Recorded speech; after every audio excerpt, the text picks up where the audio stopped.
Hello friends, क्या आपको पता है कि सिर्फ एक विटामिन की कमी से अंधापन तक हो सकता है? और क्या आप जानते हैं कौन सा न्यूट्रिएंट्स हमारी बॉडी को डिजीजेस से बचाता है?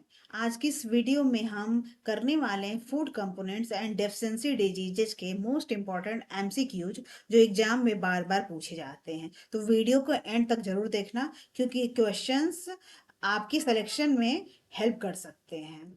साथ ही मैं बोलना चाहती हूँ, अगर ये चैप्टर आपको अच्छे से क्रिस्टल क्लियर करना है तो आप मेरे चैनल पे जाके फूड चैप्टर को अच्छे से देख सकते हैं, जिसमें सारे मैंने इम्पॉर्टेंट टॉपिक्स हैं उसको कवर किया है। उसके बाद अगर ये आप क्वेश्चंस करते हैं तो आपको कंप्लीटली सारे किसी भी क्वेश्चन में कंफ्यूजन नहीं रहेगा। तो चलते हैं, टॉपिक को स्टार्ट करते हैं। तो सबसे पहला क्वेश्चन हम लोग लेते हैं कि किन घटकों को ऊर्जा देने वाले भोजन के रूप में जाना जाता है। तो देखिए, एनर्जी गिविंग फूड को ही हम क्या बोलते हैं? ऊर्जा देने वाले भोजन। तो एनर्जी गिविंग फूड में जो भोजन होते हैं वो होते हैं कार्बोहाइड्रेट प्लस फैट होता है। जैसा कि हम लोग यहाँ पे एक फूड पिरामिड देख रहे हैं, और इस फूड पिरामिड का सबसे नीचे वाला लेयर जो होता है वो सबसे बड़ा है। तो बड़ा लेयर ये दिखाता है कि सबसे ज़्यादा हमें अपने भोजन में ज़रूरत होती है कार्बोहाइड्रेट और फैट की। कार्बोहाइड्रेट क्या करता है? हमारे बॉडी को एनर्जी देता है। और फैट जो होता है ये हमारे बॉडी को एक्स्ट्रा एनर्जी देता है, साथ ही मेरे बॉडी को वार्म भी रखता है। तो इसलिए सबसे नीचे लेयर किसी भी पिरामिड में, जब फूड पिरामिड की हम बात करते हैं, तो सबसे निचला लेवर सबसे बड़ा होता है। इसका मतलब सबसे रिक्वायरमेंट हमें भोजन में कार्बोहाइड्रेट और फैट की होती है। और ये सबसे बेस होता है, और बेस हमेशा स्ट्रांग होना चाहिए। और बेस स्ट्रांग होने का मतलब हमारे भोजन में सबसे ज़्यादा एनर्जी गिविंग फूड की रिक्वायरमेंट होती है। उसके बाद सेकंड लेयर जो मिड लेवल है वो होता है प्रोटीन का होता है। और ये हमारे बॉडी को रिपेयर भी करता है, साथ ही हमारी ग्रोथ के लिए भी इम्पोर्टेंट होता है। तो इसको हमें इसमें थोड़ी सी मात्रा की ज़रूरत होती है, मध्यम मात्रा में इसकी ज़रूरत होती है। और सबसे जो ऊपरी लेयर होता है वो सबसे छोटा लेयर होता है, जो जिसमें विटामिन्स और मिनरल्स हैं। तो जैसा कि हम पिरामिड में देख रहे हैं, ऊपरी लेवल सबसे छोटा लेवल है। इसका मतलब हमें अपने भोजन में विटामिन्स और मिनरल्स, जो फ्रूट हैं, नट्स हैं, उनकी ज़रूरत होती है, बट थोड़ी मात्रा में ज़रूरत होती है। ये थोड़े से ही मात्रा में हम खाते हैं, कंज्यूम करते हैं, तो बहुत इफेक्टिव होते हैं। इसलिए ये तीनों लेयर जो हैं और जो फूड पिरामिड के बहुत इंपॉर्टेंट हैं। सबसे निचला लेवर को एनर्जी गिविंग बोलते हैं, और ये बीच का लेयर होता है इसको हम बॉडी बिल्डिंग बोलते हैं, और सबसे लास्ट जो ऊपरी लेयर है उसको हम प्रोटेक्शन फूड बोलते हैं। तो आई होप आप लोगों को ये फूड पिरामिड भी साथ में क्लियर हो गया होगा। क्वेश्चन के साथ साथ मैं टॉपिक में थोड़ा सा आपको बताती भी चलती चलूंगी, ताकि आपको कंफ्यूजन ना रहे। और डिटेल में अगर पढ़ना चाहते हैं तो मेरे चैनल पे जाके फूड चैप्टर को आप देख सकते हैं। सेकंड क्वेश्चन हम लोग लेते हैं, प्रोटीन की प्राथमिक भूमिका क्या है? तो देखिए, इस फूड पिरामिड में मैंने आपकी प्राथमिक भूमिका भी बता दी। बॉडी की ग्रोथ के लिए और उसके रिपेयर के लिए प्रोटीन की भूमिका सबसे ज्यादा इंपॉर्टेंट होती है। तो ऑप्शन विल बी। अब हम लोग तीसरा क्वेश्चन करेंगे कि तनु आयोडीन विलेन मिलाने के बाद नीला काला रंग किसकी उपस्थिति बता दर्शाता है? तो देखिए, हम तनु आयोडीन का मतलब होता है कि आप देखिए, आयोडीन के सॉल्यूशंस में थोड़ा सा पानी आपने डाल दिया तो एक डाइल्यूटेड आयोडीन सॉल्यूशन बन जाता है, ठीक है। तो हम देखिए, आप एनसीईआरटी पढ़ेंगे तो उसमें जो भी भोजन होता है जिसमें स्टार्च होता है, तो उसको अगर क्या करेंगे, उसको पेस्ट बना लेंगे। और उस सॉल्यूशन में उसमें हम थोड़ा सा आयोडीन सॉल्यूशन डालेंगे, जो कि डाइल्यूटेड आयोडीन सॉल्यूशन होगा। तो वो जो भोजन होगा, अगर उसमें स्टार्च है तो ब्लू ब्लैक कलर में उसका कलर चेंज हो जाता है। तो ये अगर ब्लू ब्लैक कलर आ गया तो ये प्रूफ होता है कि इस भोजन में स्टार्च है। तो ये इंपॉर्टेंट क्वेश्चन है, हमेशा पूछा जाता है। साथ ही हम एक दूसरा चीज भी मैं आपको साथ में बता देती हूँ, अगर किसी भोजन में वसा है तो उसकी परीक्षण हम कैसे करेंगे? तो उसकी परीक्षण के लिए होता है कि जो वसा से रिलेटेड भोजन है उसको क्या करें कि कागज के में रख के उसको कुचल दें, उसको दबा दें। तो फिर हम लोग ये एक्सपेरिमेंट में घर में बहुत देखते हैं, बचपन से देखते आ रहे हैं। तो जिसमें वसा है, वसले खानों को एक कागज में दबा दें, तो हम देखते हैं कि जो कागज पे एक वसा की एक तैली धब्बा पड़ जाता है। तो ये धब्बा प्रूफ होता है कि इस खाने में वसा है। तो ये भी सेकंड क्वेश्चन है, आपको से कोई पूछ सकता है एग्जाम में, तो उसको भी मैंने आपको बता दिया। ठीक है, आई होप यहाँ तक की चीजें आपको क्लियर हो गई होंगी। अब हम लोग देख लेते हैं किस विटामिन की कमी से रतौंधी होता है, जिसको हम लोग इंग्लिश में क्या बोलते हैं, जीरोथैल्मिया भी बोलते हैं। तो देखिए जीरोथैल्मिया हम दे जानते हैं, आप लोगों ने पढ़ा भी होगा, विटामिन ए की कमी से क्या होता है, जीरोथैल्मिया की बीमारी होती है। और इसका जो रासायनिक नाम है रेटिनाल होता है। रेटिनाल देखिए साथ में विटामिन जो है तो हमें पढ़ना है, लेकिन साथ में अगर थोड़ा थोड़ा सा आप इसके रासायनिक नाम, केमिकल्स नेम भी जानते रहेंगे तो अच्छा रहेगा। कई बार इससे रिलेटेड भी क्वेश्चंस पूछे जा सकते हैं।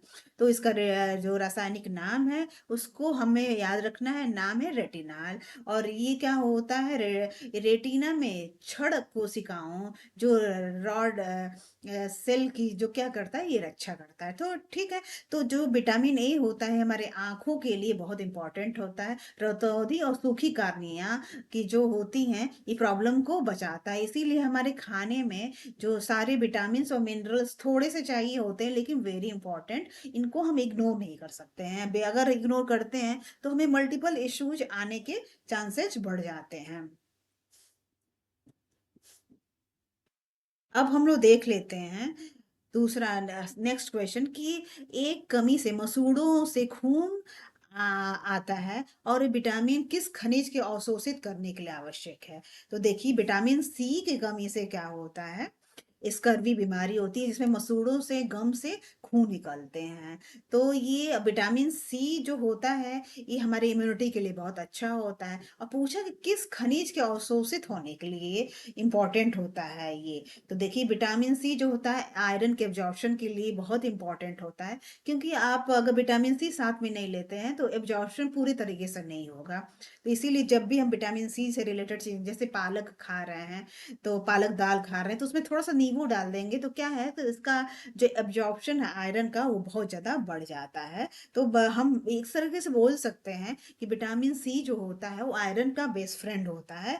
इस तरह से आप चीजों को अपने माइंड में एक फिट कर सकते हैं कि चीजें याद भी रहेंगी, आपको आसान भी रहेंगी अंडरस्टैंड करने में भी।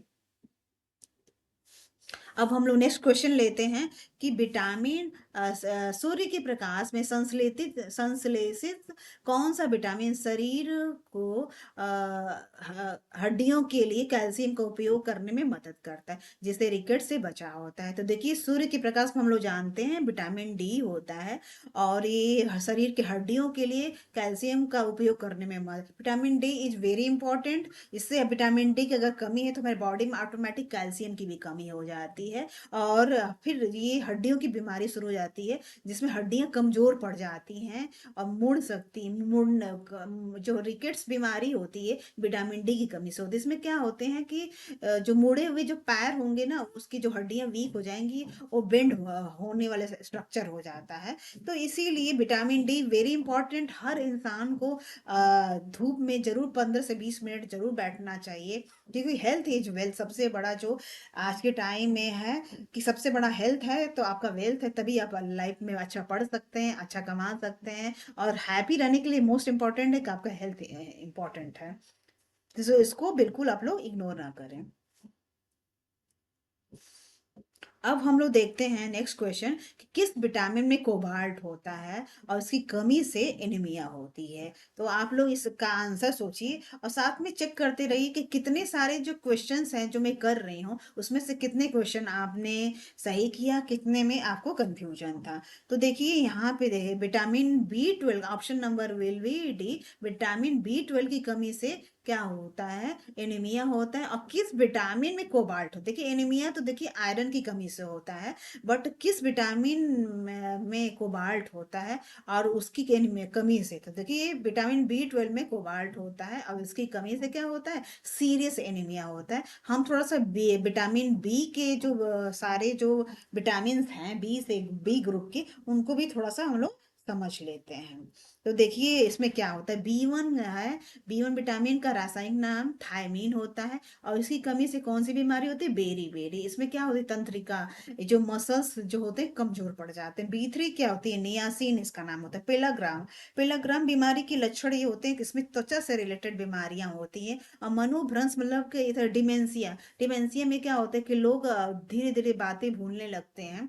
तो विटामिन B3 जो है, पेलाग्रा बहुत इंपॉर्टेंट है, इसको पेलाग्रा बीमारी बोले जाते हैं, जिसमें स्किन के डिजीज होते हैं और डिमेंशिया की बीमारी लक्षण दिखते हैं। इसीलिए जो जितने भी विटामिन है, मिनरल्स, उनको सही मात्रा में साल भर में कुछ कुछ दिन कंज्यूम करना इंपॉर्टेंट होता है। विटामिन B9 जो होता है उसका रासायनिक नाम फोलिक एसिड होता है। और इसी कमी से क्या होता है, एनीमिया होती है। B12 में जो होता है इसका रासायनिक नाम है साइनोकोबालामिन, कोबाल्ट युक्त होता है, जिससे क्वेश्चन पूछा गया था। और इसकी कमी से गंभीर एनीमिया होता है हमारे इंडिया में, क्योंकि वेजिटेरियन लोग बहुत ज़्यादा हैं, तो B12 की डिफिशेंसी बहुत कॉमन है। और इसके जो लक्षण होते हैं कि बहुत सारा क्या होगा कि आपको बहुत वीकनेस होगा, चिड़चिड़ापन होगा, आपके मसल्स वीक होंगे। तो ये मल्टीपल इश्यूज आते हैं, तो इसलिए बहुत ज़रूरी होता है कि B12 का हम टेस्ट कराएं। B12, कैल्शियम, विटामिन डी की हम साल भर में एक बार टेस्ट कराएं।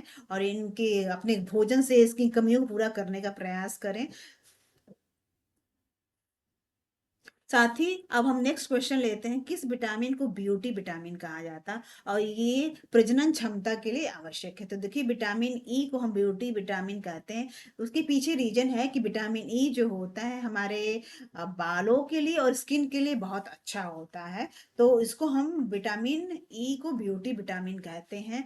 और विटामिन ई और विटामिन ए और विटामिन सी जो होते एंटीऑक्सीडेंट विटामिन कहे जाते हैं। एंटीऑक्सीडेंट क्या होता है, ये आपके माइंड में आया हो। एंटीऑक्सीडेंट देखिए हमारे बॉडी में फ्री रेडिकल्स बनते रहते हैं, और ये जो फ्री रेडिकल्स होते हैं ये हमारे सेल्स को, हमारे टिश्यू को डैमेज करने की मतलब उनके अंदर क्षमता होती है। तो जी एंटीऑक्सीडेंट अगर हम अपने खाने में लेते हैं, तो क्या करते हैं, ये जो एंटीऑक्सीडेंट विटामिन है, विटामिन ए है, सी है, विटामिन ई है, तो क्या होते हैं इन फ्री रेडिकल्स को खत्म कर देते हैं और हमारे बॉडी को बीमारियों से बचाते हैं। तो ये फ्री रेडिकल्स को कंप्लीटली खत्म करके हमारे बॉडी को मतलब रक्षा करते हैं। तो एंटीऑक्सीडेंट भोजन में जो विटामिन है वो बहुत इंपॉर्टेंट है। और इस विटामिन ई की कमी से जो फर्टिलिटी की भी प्रॉब्लम हो सकती है।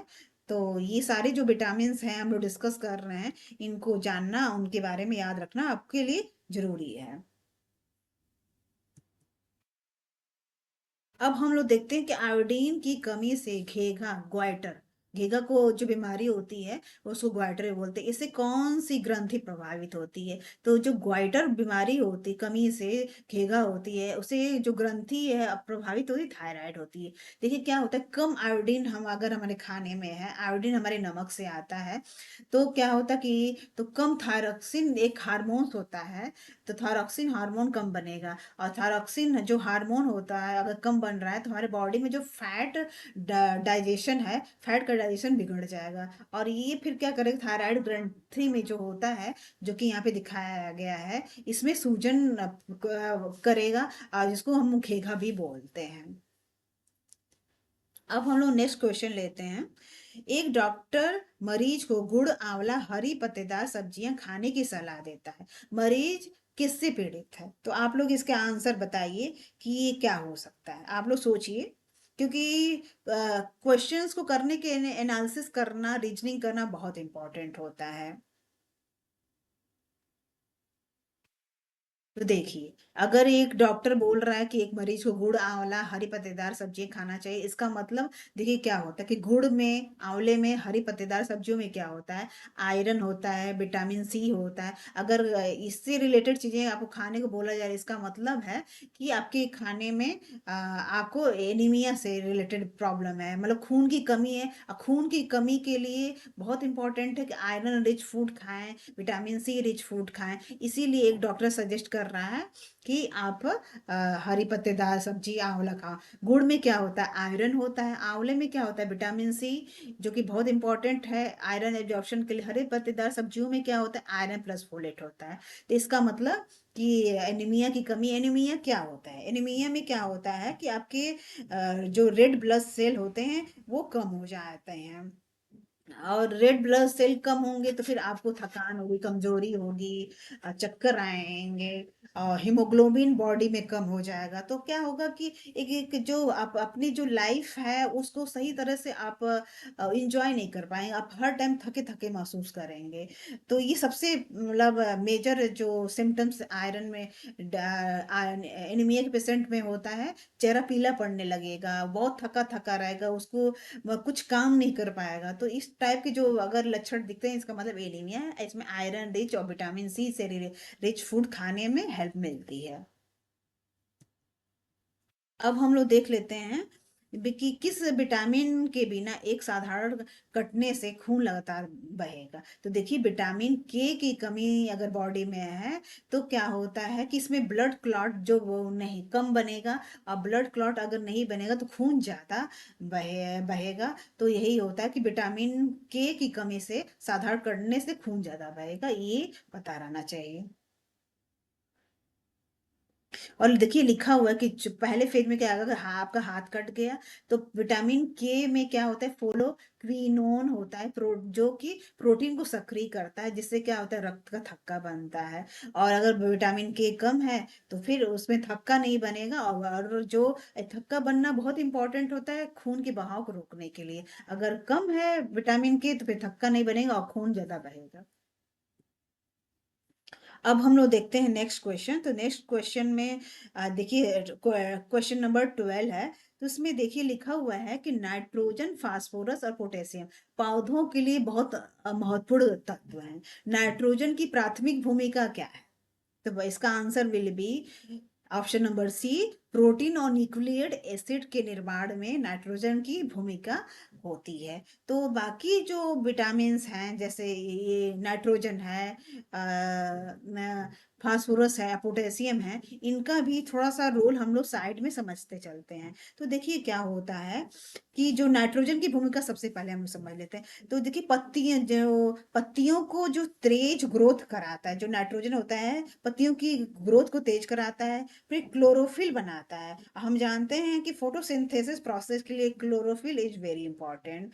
और क्या करता है नाइट्रोजन, प्रोटीन और एंजाइम बनाने में मदद करता है। जैसे यहाँ पे ऑप्शन ऑप्शन नंबर सी है ना, प्रोटीन और न्यूक्लियड एसिड निर्माण कर रहा है।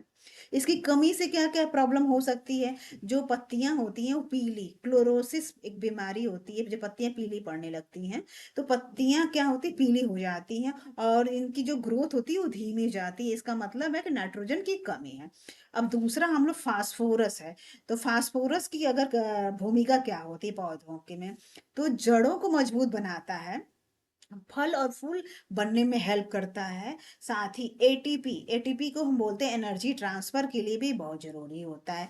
अगर इसकी कमी है तो पौधों पे क्या असर पड़ेगा, पत्तियां जो होती हैं बैगनी और गहरे रंग की हो सकती हैं, और इसकी जड़ें क्या हो सकती हैं, कमजोर हो सकती हैं। अब हम लोग पोटेशियम की बात करते हैं। तो पोटेशियम की भूमिका जो होती है, पानी का संतुलन, वाटर रेगुलेशन बनाए रखने में पौधों में पोटेशियम की रोल बहुत इंपॉर्टेंट होता है। साथ ही ये रोगों से भी बचाता है, और पौधों को मजबूत और हेल्दी बनाने में भी पोटेशियम का रोल बहुत इंपॉर्टेंट होता है। अब इसकी कमी से क्या क्या दिक्कतें होती हैं, पत्तियों के जो किनारे पीले या जलने जैसी बर्निंग साइन अगर है तो इसका मतलब होता है कि पोटेशियम की कमी है, और पौधा भी कमजोर होने लगता है। तो फाइनल आप एक तरीके से समझ सकते हैं कि nitrogen equal to leaf green growth. अगर ग्रीन ग्रोथ है चाहिए पत्तियों में तो क्या चाहिए, नाइट्रोजन इंपॉर्टेंट। अगर फास्फोरस पी की बात कर रहे हैं तो P equal to root plus flower plus energy. मतलब रूट मजबूत हो, फल फूल अच्छे हों, एनर्जी जो होती है पौधे की वो हरा भरा मजबूत हो, तो फास्फोरस इज इम्पॉर्टेंट। और पोटेशियम की अगर हम बात करें तो पोटेशियम के equal to strength plus protection plus water balance. तो ये तरह से एक फॉर्मूला मैंने आपको दिया है कि के इक्वल टू स्ट्रेंथ प्लस जो प्लांट है उसको स्ट्रेंथ अच्छी हो, प्रोटेक्शन हो, वाटर बैलेंस अच्छा हो, उसके लिए हमें पोटेशियम की जरूरत पड़ती है। तो यहाँ तक की चीजें आपको आई होप अच्छे से क्लियर हो गई होंगी। अब हम लोग देखते हैं किस खनिज की कमी से क्लोरोसिस पत्तियों का पीला पड़ना होता है, और पौधों के श्वसन में इनकी जो भूमिका महत्वपूर्ण होती है। तो देखिए ये भी बहुत इम्पोर्टेंट। अभी हमने पीछे देखा कि नाइट्रोजन की कमी से क्या होता है, पत्तियां पीली पड़ने लगती हैं, लेकिन इसको थोड़ा सा और हम इस क्वेश्चन में अच्छे से समझेंगे।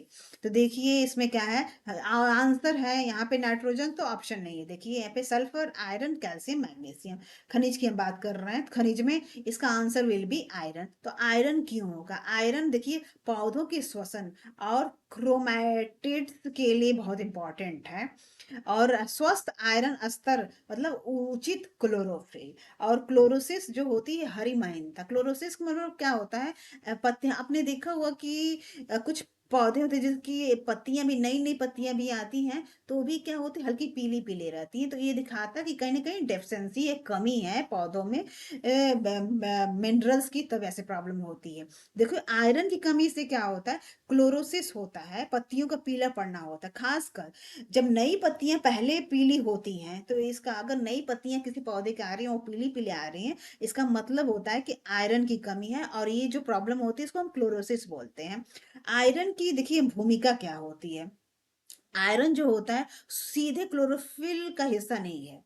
हम जानते हैं क्लोरोफिल का हिस्सा होता है भोजन बनाने में, फोटोसिंथेसिस प्रोसेस में, लेकिन जो आयरन है वो सीधे क्लोरोफिल का हिस्सा नहीं है, लेकिन उसके बनने के लिए बहुत जरूरी है। तो आयरन एक तरह से आप समझ गए होंगे कि आयरन जो है वो क्लोरोफिल बनने के लिए बहुत इंपॉर्टेंट रोल रोल प्ले करता है। अगर आयरन की कमी है तो सही से क्लोरोफिल नहीं बनेगा। और हम जानते हैं कि जो पौधों की जो पत्तियां हरी हरी होती हैं वो क्लोरोफिल पिगमेंटेशन के कारण ही होती है। अगर क्लोरोफिल पौधे में नहीं रहेगा तो जो पौधों और पत्तियों का जो कलर हरा हरा हमें दिखता है, पत्तियां जो ग्रीन हो वो नहीं होंगी। तो क्लोरो आयरन की डेफिशिएंसी से क्लोरोफिल सही से नहीं बनेगा, और फिर क्लोरोफिल की डेफिशिएंसी, फिर क्लोरोफिल नहीं बनेगा तो पत्तियां भी पीले हल्की पीले पीले रंग की बनेंगी, स्पेशली जो नई पत्तियां आती हैं। और देखिए इनका क्या होता है, श्वसन में क्या है इनका इंपॉर्टेंट रोल होता है, इसको भी थोड़ा समझ लेते हैं। जो आयरन होता है साइटोक्रोम्स और एंजाइम्स का हिस्सा होता है। ये क्या होते हैं, इलेक्ट्रॉन ट्रांसपोर्ट चेन में काम करते हैं। इससे ऊर्जा जो एटीपी बनती है। तो ये भी आप समझ गए होंगे कि देखिए आयरन की कमी से क्लोरोसिस होता है, और इसका काम क्या होता है, क्लोरोफिल सिंथेसिस प्लस रेस्पिरेशन। और आयरन का जो काम होता है क्लोरोफिल सिंथेसिस, क्लोरोफिल को बनाने में और रेस्पिरेशन में बहुत इंपॉर्टेंट रोल होगा। तो आप समझ गए होंगे कि मतलब क्या है, आयरन की कमी होगी तो क्लोरोसिस बीमारी होती है, जो कि जिसमें पत्तियां पीली पड़ने लगती हैं। और आयरन का काम क्या होता है, पौधों में डायरेक्टली काम नहीं होता है, लेकिन इसका काम होता है क्लोरोफिल सिंथेसिस प्लस रेस्पिरेशन। अब हम लोग नेक्स्ट यहाँ पे क्वेश्चन समझेंगे कि रोग को उसके सूक्ष्म जीव से मिलाएं। साइटस कैंकर, साइटस कैंकर बीमारी किसके कारण होता है, देखिए बैक्टीरिया के कारण होता है, यहाँ पे दिया गया है। और इसका माध्यम क्या बनता है, हवा। कई बार क्या होता है इसका माध्यम पूछ लिया जाता है कि इसका साइटस कैंकर बैक्टीरिया की वजह से होता है, बट इसका माध्यम क्या है। तो माध्यम को पता होना चाहिए, हवा होती है, हवा के माध्यम से ये बीमारी होती है। ठीक है। अब दूसरा क्वेश्चन है, इसी में सेम क्वेश्चन है कि गेहूं का रस्ट, ये जो बीमारी होता है ये किसके कारण होती है। तो देखिए गेहूं का रस्ट एक बीमारी है। तो ये कवक, कवक को हम फंगी भी बोलते हैं, और फंगी की वजह से होता है। और इसका माध्यम क्या होता है, हवा होती है। हवा के माध्यम से या और या बीजों के माध्यम से हम जान, ये जो होता है गेहूं का रस्ट जो बीमारी होती है ये होती है। थोड़ा सा हम लोग समझ लेते हैं कि कवक क्या होता है।